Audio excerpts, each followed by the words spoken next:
Comment allier le bien-être et l'épanouissement de son enfant avec sa réussite scolaire puis professionnelle? La réponse juste après le générique. Parentalité et adolescence. Parentalité et adolescence. Bonjour et bienvenue sur Parentalité et adolescence, le podcast qui vous donne des outils et des clés dont vous avez besoin grâce à des interviews d'experts sur divers sujets autour de l'adolescence. L'adolescence n'est pas obligée d'être synonyme de chaos, alors soyez joie, il y a des solutions. Avant de commencer, si vous n'êtes pas abonné à la chaîne YouTube, n'hésitez pas à le faire dès maintenant pour ne pas manquer les prochains épisodes. Je vous propose une interview de Sandrine Dirani, fondatrice de la plateforme Zeneduc. J'espère que cet épisode vous plaira. Bonjour Sandrine. Bonjour Sarah. Alors pour commencer, pourriez-vous vous présenter s'il vous plaît? Oui, donc je m'appelle Sandrine Dirani. Je suis la maman de 2 garçons, Alexandre qui vient d'avoir 19 ans et Swan qui a 8 ans, et la fondatrice de Zenedu qui propose une nouvelle vision des apprentissages selon laquelle il n'y a pas d'apprentissage réussi sans connaissance de soi au préalable. Donc l'idée, c'est vraiment de créer un cercle vertueux entre la connaissance de soi et la connaissance tout court, en travaillant en parallèle sur la compétence, donc sur le savoir, mais aussi sur l'être et le bien-être. Donc, l'idée, c'est de se dire qu'on apprend bien quand on se sent bien dans sa peau, et plus on se sent bien dans sa peau et plus on a confiance en soi, mieux on apprend. Donc, on fait ça à travers 3 canaux différents. Il y a le premier canal qui est le canal historique, qui est en fait une plateforme de soutien scolaire à destination des familles, qui propose en fait des formations qui réparent les jeunes en quelques heures sur les compétences fondamentales. On a un deuxième canal qui s'adresse plutôt aux entreprises et aux universités, où on propose des programmes sur mesure qui travaillent à la fois, comme je vous le disais tout à l'heure, sur la compétence et sur l'être. Et enfin, le troisième canal qui est l'édition. Donc, j'ai écrit plusieurs ouvrages, et notamment le dernier ouvrage qui est paru aux éditions de Boucs Supérieurs, qui s'appelle Ton meilleur atout, c'est toi, et qui propose un parcours initiatique en 9 étapes aux jeunes à travers leur corps, leur cerveau et leur cœur, pour les aider à découvrir la voie qui pourra les épanouir, la voie qui leur correspond en fait. Génial, tout un programme. Alors justement, pourquoi avez-vous décidé de créer Zeneduc? Est-ce que c'est lié à un fait personnel ou pas du tout? Alors moi, depuis que je suis maman, j'ai toujours adoré jouer beaucoup avec mes enfants, mais aussi travailler avec mes enfants.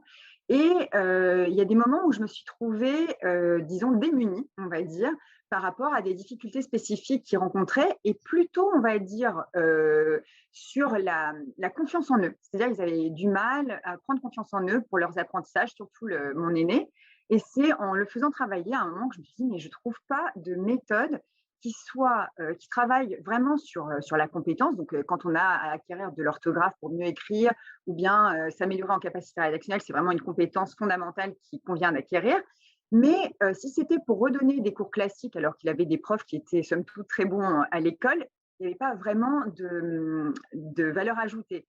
Donc, j'ai voulu vraiment créer des méthodes qui étaient à la fois très bienveillantes, très ciblées, et qui permettent aux jeunes de gagner en confiance en lui, parce que je pense que c'est la clé en fait pour débloquer beaucoup de situations en fait complexes dans les apprentissages. Génial. Et alors, du coup, alors vous nous en avez cité deux, trois, mais pour quelles problématiques peuvent venir justement les personnes sur votre plateforme? Est-ce que vous avez quelques exemples en fait de problématiques à laquelle répond Zaneduc? Alors, on travaille sur presque toutes les problématiques qui sont liées aux apprentissages. Maintenant, on a 3 problématiques sur lesquelles on est particulièrement reconnu. La première, c'est l'acquisition du français, donc au sens large, hein. Donc, on a plusieurs formations pour l'acquisition du français. On a des formations sur tout ce qui est compréhension de lecture. Donc, vraiment, les jeunes qui sont rentrés dans la lecture, c'est-à-dire ils savent déchiffrer, mais ils ont du mal dans la compréhension de ce qu'ils lisent, et notamment, ça se voit très rapidement au niveau des énoncés. Ils ont du mal à comprendre ce qu'on attend d'eux quand ils lisent un énoncé, donc tout ce qui est compréhension de lecture. On a tout ce qui est orthographe. Donc, on a mis au point une méthode innovante qui permet de remettre les jeunes à niveau en orthographe en travaillant sur les 3 types de profils d'apprentissage. Et tout ce qui est capacité rédactionnelle. Donc ça, c'est vraiment la dynamique française où on est très, très fort. Ensuite, on a une deuxième verticale sur laquelle on est très fort, qui est apprendre à apprendre. Donc, en fait, on se rend compte que beaucoup de jeunes ont du mal à apprendre parce qu'ils ne se connaissent absolument pas. Ils n'ont aucune connaissance ni de leur profil d'apprentissage, ni de leur personnalité, ni de leur rythme d'apprentissage. Et du coup, ils n'ont pas de méthode qui soit adaptée finalement à leur profil. Et du coup, ils travaillent beaucoup. Ils ont l'impression d'être tout le temps en train de travailler, mais ils ne travaillent pas efficacement. Donc, on a aussi vraiment des formations qui sont dédiées à ça. Et notamment, après, quand on se rend compte qu'un jeune est particulièrement, on va dire, visuel, on a des formations plus ciblées qui permettent d'apprendre à travailler grâce aux cartes mentales. Enfin, donc, ça va assez loin. Et la troisième verticale sur laquelle on est très fort, c'est tout ce qui est orientation. Donc, c'est vraiment aider les jeunes à mieux se connaître pour déterminer une voie qui leur corresponde et qui vraiment où ils pourront s'épanouir. C'est génial. En tout cas, ça a l'air hyper intéressant. Et alors justement, ce mois-ci sur le podcast, on parle de décrochage scolaire. En quoi Zeneduc peut être une solution justement sur ce sujet? Alors en fait, Zeneduc peut être une solution sur deux types de décrochage. Vous avez un type de décrochage, c'est des parents qui vous appelez parce que leur enfant a des difficultés sur une matière particulière. Donc par exemple, c'est l'enfant typiquement qui a décroché en mathématiques ou en français, peu importe. Enfin, donc il y a une matière particulière qui lui pose un problème. Si on ne règle pas le problème, dès qu'il commence à émerger, le problème, ça va être un problème de confiance en soi. Donc c'est ce que je vous disais tout à l'heure, c'est que plus progressivement, le jeune va se dire je suis nul en mathématiques, je suis nul en français, et de toute façon, il va louper ses apprentissages dans cette matière, plus parce que son mental va bloquer que parce que concrètement, il n'est pas capable d'apprendre cette matière. Donc, dès qu'un parent, en fait, le conseil qu'on pourrait donner, c'est que dès qu'un parent voit que son enfant commence à décrocher sur une matière, plutôt que d'attendre et laisser le blocage se confirmer, tout de suite avoir recours à des méthodes qui vont réparer le jeune. Donc, comment on fonctionne? Donc, dans toutes les matières, il va y avoir une évaluation amont. Donc, l'idée, c'est pas de se dire qu'en sixième, on fait le programme de sixième, parce que par définition, un enfant qui a un blocage en sixième, très souvent, c'est qu'il y a des notions antérieures qu'il n'a pas comprises et qu'il convient de réparer pour qu'il puisse avancer sereinement dans ses apprentissages. Donc, nous, on fait un bilan, on voit toutes les notions, par exemple, qu'il aurait dû acquérir en classe de sixième, et on voit les notions qui sont bien acquises, donc ça sert absolument à rien de retravailler dessus puisque l'enfant les a déjà acquises. On voit celles qui convient de consolider et on voit celles qui posent véritablement problème et qui sont faites la raison, si vous voulez, du blocage.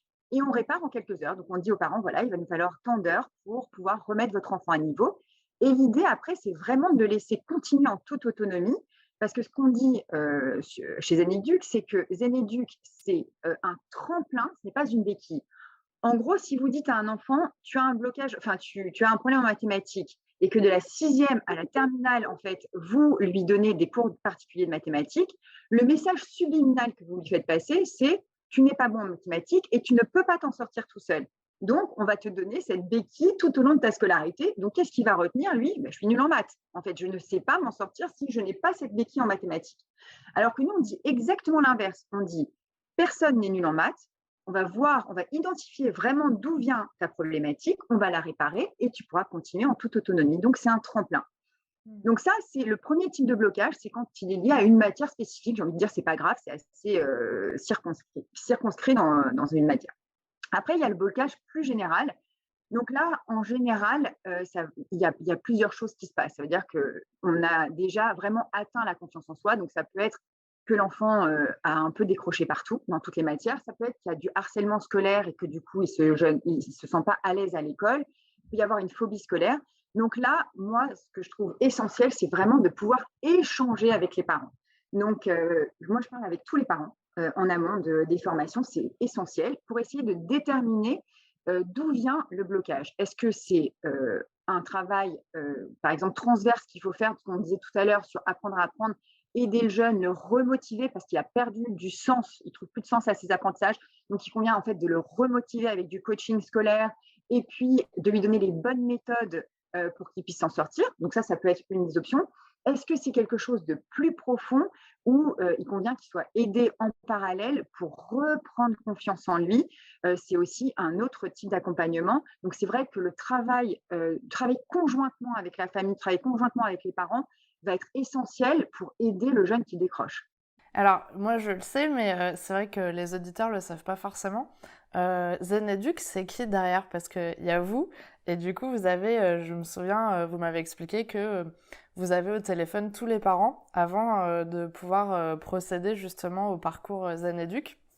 Mais qui c'est qu'il y a derrière avec vous, en fait, sur ce parcours Zen Educ? Alors, Zenedu, ça serait absolument rien sans tous les formateurs et les formatrices qui travaillent avec moi depuis le début de l'aventure en 2016. Donc, c'est une cinquantaine de formateurs qui sont vraiment spécialisés chacun dans sa discipline. Donc, il y a vraiment des personnes qui sont spécialisées sur le français, d'autres qui sont spécialisées qui sont coachs scolaires, qui sont spécialisés dans les apprentissages, d'autres encore qui sont spécialisés en mathématiques. Donc, vraiment, l'idée, c'est de chercher les meilleurs un peu partout et d'accompagner les jeunes. Donc, c'est des coachs qui sont déjà certifiés, c'est des coachs qui sont extrêmement bienveillants. Et vraiment, la philosophie de Zen Educ qu'on partage, que ce soit les formateurs ou moi, c'est vraiment de dire que on doit prendre le jeune à un niveau et il est au niveau auquel il est. Et l'idée, c'est vraiment de le faire progresser, c'est de le faire grandir. Si une formation de Zen Educ entre le début et la fin, on ne voit pas d'amélioration, c'est qu'on a loupé notre travail. Donc tout le monde ne va pas faire Polytechnique, hein, c'est pas ça. On n'est pas en train de dire on recherche l'excellence, tous les gens, toutes les personnes qui sont passées par Zen Educ vont faire Polytechnique, c'est faux. On est en train de dire qu'on va développer au maximum les capacités de chaque jeune dans chaque matière et les aider à reprendre confiance en eux pour trouver leur voie. Parfois, vous avez des jeunes qui sont passionnés, qui rêvent de faire un métier et qui sont bloqués par une matière. L'idée, c'est de ne pas renoncer à ses rêves parce qu'on a l'impression qu'on n'est pas à la hauteur. Donc, on est tous à la hauteur et avec un accompagnement personnalisé, avec un accompagnement bienveillant qui s'adapte à votre rythme, qui s'adapte à votre personnalité, qui s'adapte à vos points forts et à vos faiblesses, eh ben, on peut tous progresser. Et vraiment, c'est cette philosophie, je pense, que partagent tous les formateurs qui travaillent sur Zen Educ et moi-même.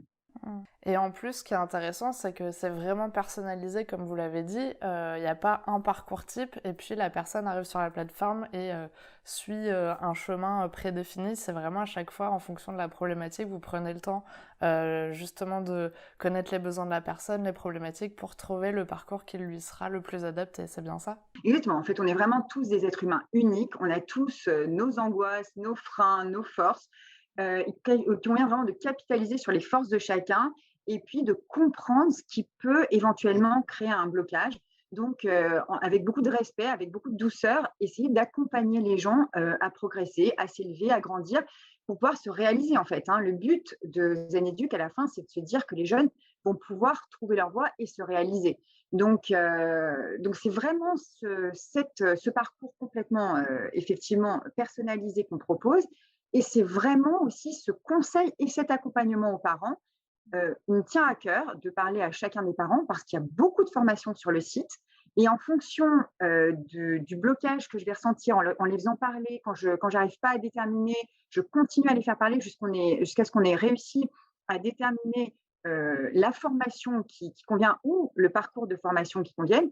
Et quand c'est un parcours, à la fin de chaque formation, on a un temps d'échange où on voit ce qui a bien fonctionné, ce qui a été débloqué. Parce que parfois, on a anticipé un certain parcours et finalement, le jeune réagit très, très bien. Il va beaucoup plus vite que ce qu'on aurait anticipé. Parfois, c'est beaucoup plus lent. Donc, en fait, il faut s'adapter à chacun et au progrès de chacun. C'est génial.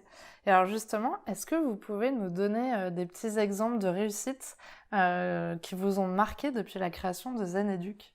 Alors, il y a beaucoup de réussites et c'est vraiment ça qui me fait me lever tous les matins. On a beaucoup de témoignages et de commentaires, quelle que soit la formation et quel que soit le formateur sur le site, de personnes qui ont eu un avant-après. Et c'est ça qui est vraiment toujours, qui fait toujours très, très chaud au cœur, c'est qu'on sent des personnes qui s'étaient mises. Alors, on travaille, je vous l'avais dit, avec des jeunes, on travaille aussi avec des salariés, des personnes qui s'étaient mis un plafond de verre, des personnes qui avaient l'impression d'être en situation de blocage total dans leur vie et qui, grâce à une formation en quelques heures à peine, réussissent à débloquer, à reprendre confiance en elles. Donc, il y a quand même un côté à chaque fois assez magique quand ça se passe comme ça. Il y a, on va dire, une expérience qui m'a particulièrement marquée. C'était une jeune fille qui m'a écrit sur le site en me disant, voilà, je vous appelle parce que ma vie est complètement bloquée. Elle était décrocheuse scolaire. Elle n'allait plus à l'école depuis 3 ans. Elle avait été victime, elle avait eu des problèmes d'anorexie. Elle avait été victime de harcèlement et du coup décrochage scolaire. Et puis, il n'y avait pas forcément de formation pour l'accompagner spécifiquement sur le site et notamment, elle avait des moyens limités. Donc, à un moment, je me suis dit, bon, je ne peux pas la laisser comme ça et je lui ai proposé quelque chose que je n'avais jamais fait. Je lui ai dit, écoute, Ce que je te propose, c'est d'acheter le livre Ton meilleur atout, c'est toi, et on va ensemble essayer de faire ton parcours sur le livre. Donc, tu vas pas tout lire parce que ça va pas forcément, tout ne va pas forcément te correspondre ou t'intéresser. On va essayer par tâtonnement de définir ce qui pourrait te remettre en mouvement. Parce que l'idée, en fait, quand quelqu'un est en situation de décrochage ou de blocage, c'est juste d'amorcer la pompe, de recréer du mouvement. Parce que c'est une personne qui connaît l'inertie. Donc, elle n'a plus confiance, elle n'a plus assez confiance pour se remettre elle-même en mouvement. Donc, il faut la remettre en scène, en fait. C'est ça l'idée. Et donc, on a commencé à faire plusieurs échanges. Donc, premier échange, j'avais essayé de faire quelque chose d'assez vaste. Je me suis dit, bon, on va essayer de déterminer. Il y a un test sur le profil de personnalité. Donc, j'ai essayé de déterminer son profil de personnalité. Puis, d'un entretien à l'autre, on a réussi à travailler ensemble. Et à la fin, elle a déterminé qu'elle voulait absolument travailler dans l'humanitaire, qu'elle avait un projet, qu'elle avait commencé à se renseigner sur différentes initiatives qui pouvaient l'intéresser. Et elle m'a dit merci parce que ça faisait des années que je ne m'étais pas sentie aussi vivante, que je n'avais pas eu envie de faire quelque chose. Et rien que cet exemple, en fait, pour moi, c'est une réussite. C'est pour ça que j'ai créé Zeneduc.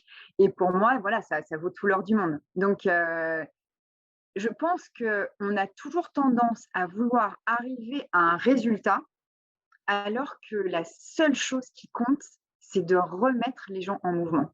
Et après, les réponses, ils les ont très souvent en eux, en fait.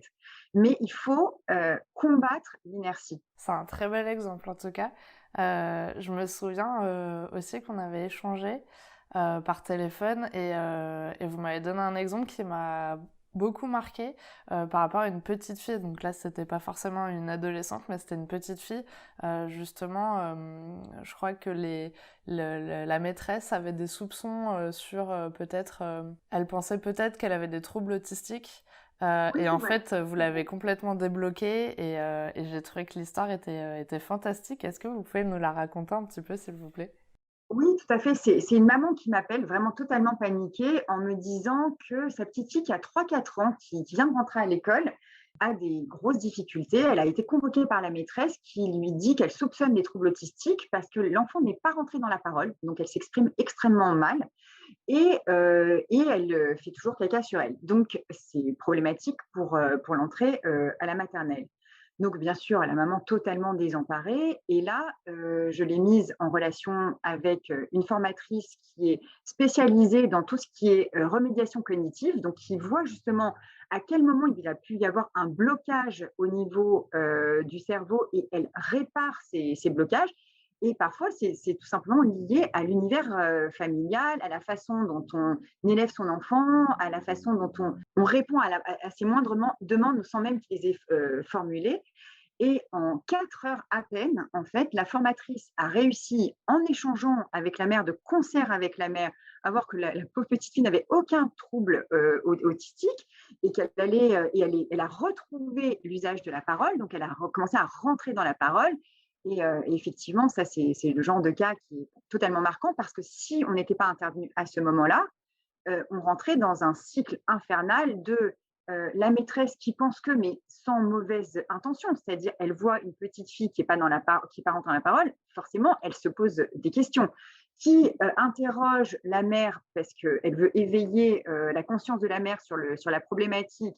Du coup, la mère qui se sent totalement démunie, qui va perdre confiance en elle et dans son rôle éducatif et qui va transmettre cette angoisse à la petite, qui va générer forcément des troubles liés aux apprentissages.